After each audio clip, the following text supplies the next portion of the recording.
Stardew Valley Trinkets are powerful combat items introduced in the 1.6 update. After claiming combat mastery in the Mastery Cave, you can find them in the Scar Cavern treasure chest, barrels anywhere, and most commonly by killing monsters.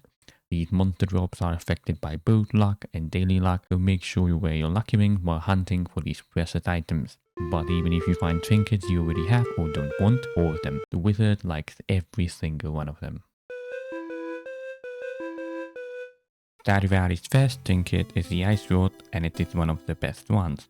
It shoots orbs of ice at nearby enemies, and if it hits them, they'll be frozen.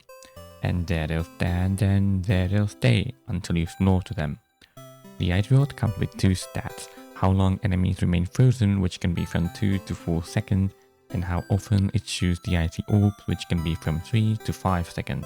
You can alter these values on the anvil, and if RNGesus favors you, you'll get the perfect Ice Rod which shoots orbs every 3 seconds and freezes for 4 seconds. The chance to get it is 5%, so it should take you about 20 rerolls to obtain, which equals to about 60 iridium bars.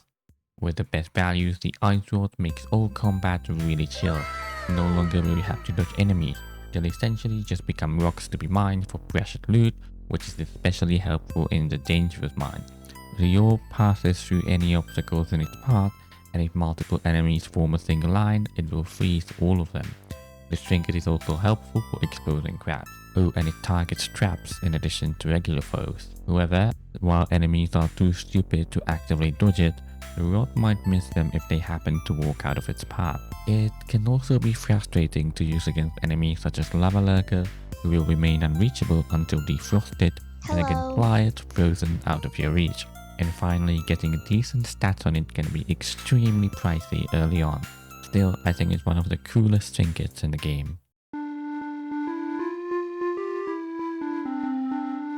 Moving on to Stardew's next trinket, the Parrot Egg. As the name suggests, it spawns a parrot that will follow you around. Whenever you kill a monster with the egg equipped, it might drop 1 or more gold coins worth 250 gold. The chance ranges from 10 to 4% depending on the parrot level. You can only obtain some of these levels when you pass a certain total income value. You'll always be able to get level 1, but for level 2, you need to have earned at least 750,000 gold. For level 2, it's 1,500,000 gold. And for level 4, you must have earned at least 2,250,000 gold. Make sure you've met these conditions before you waste your precious iridium bars on the anvil. This is easily the best trinket in Stardew Valley, at least if you don't struggle with combat. It makes any type of mine a literal gold mine. And if you truly want to get rich, chuck a monster mask and farm dust sprites, or repeat an infested floor several times during the day. Enemy health does not affect the chance of monsters dropping gold, which makes this strategy broken against weak enemies. You can also give this egg to Emily and Leo as a last gift, and if you bring the parrot to the Pirate Co, the bartender will give you 1 free meat every day. The parrot will also sometimes sit on your head, which is just adorable. The trinket's only drawback is that it actually doesn't help you in combat. It just makes it profitable. But if you don't need the extra help, it's the most valuable one.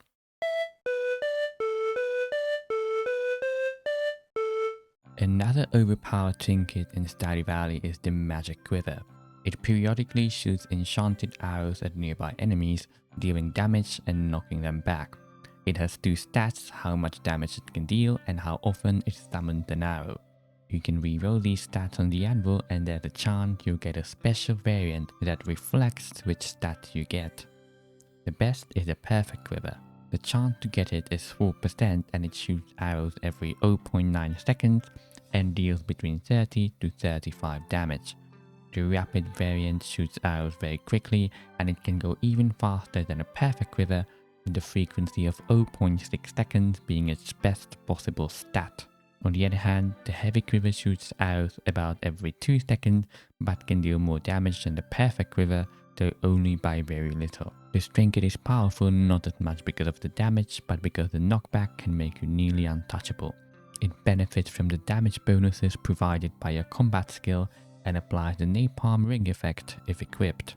It also gains the Crusader enchantment for killing mummies and the Buckler enchantment for killing armored bugs, but only while you're holding the weapon. The quiver is another trinket that can help you expose crabs. and it won't hurt the slimes in your slime hutch. Yeah, that one made me rage quit harder than Junimo card ever did. The shortcomings are that the knockback can throw off your guard and make you miss enemy. You also can't control which enemy it will focus. Honestly, it should not attack the armored bugs without the buckler enchantment. And finally, rerolling it can really cut into your iridium bar reserves, but overall it's got to go to the top 3.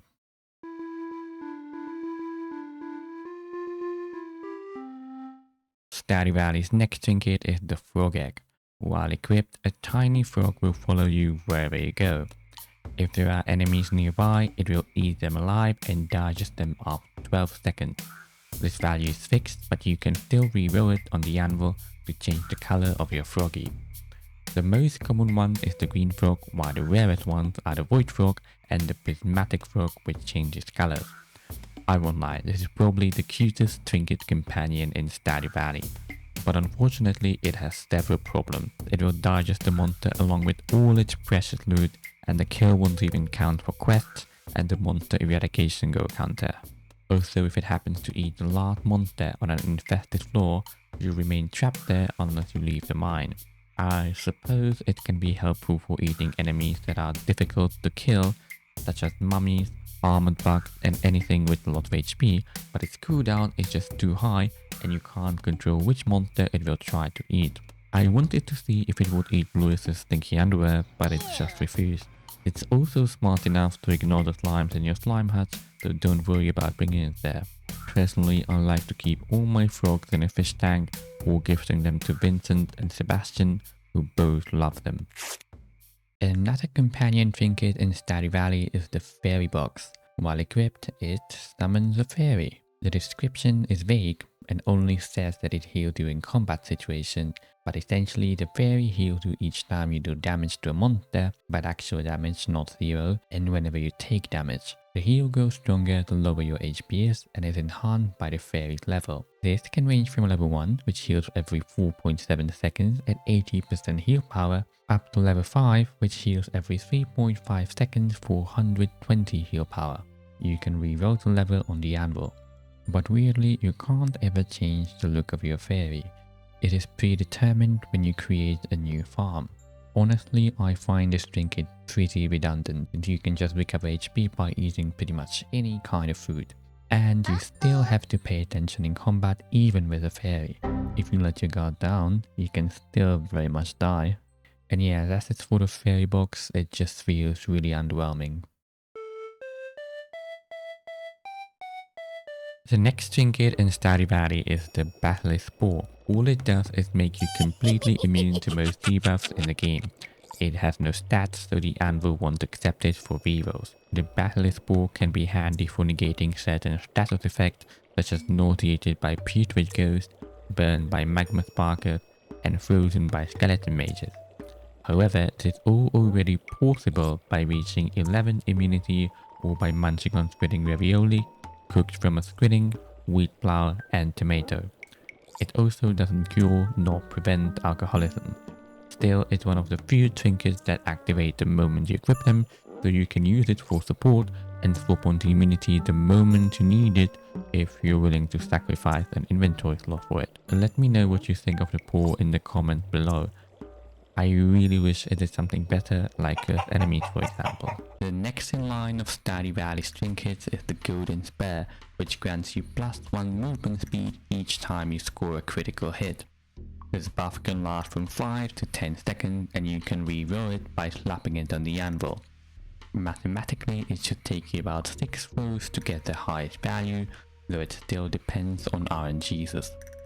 Although it sounds good on paper, the Golden Spur's biggest problem is that it forces you to build around it. To achieve a decent critical chance, you would have to use the Infinity Dagger enchanted with 3 aquamarine, wearing 2 aquamarine rings combined with 2 lucky rings, getting the Blessing of Fangs from the Statue of Blessing, using the Scout Profession in combat level 5, stomping on the Magic Rock Candy and drinking a triple shot espresso or even more movement speed. If you ask me, that's way too much effort just for making this trinket viable. You're really just better off wearing 1 Savage Ring which gives you +2 movement speed, or slaying a monster. You can claim it from Jill after killing 150 void spirits. The final trinket in Stardew Valley is the magic hair gel. It's the only one that doesn't drop from monsters, barrels or treasure chests in the Skull Cavern. Instead, you have to buy from Alex's shop during the Desert Festival for 100 Calico Eggs. The magic hair gel is also the one trinket that is worthless in combat. While wearing it, it only makes your hair shift to the colors of the rainbow, much like the shirt and pants sewn from a prismatic shard, and the magic turban and magic cowboy hat sold by the desert merchant. Since it doesn't have any stats, you can't put it on the anvil. It can be handy if you're trying to complete the rainbow look, but otherwise it's just a waste of your trinket slot and the precious Calico Eggs used to buy it. Not to mention that you might have to wait literal years for Alex to even set up a store. Anyway, that's it for the Stardew Valley Trinket guide. Let me know which trinket is your favorite. I'm Mizzantropik and I'll see you in the next video.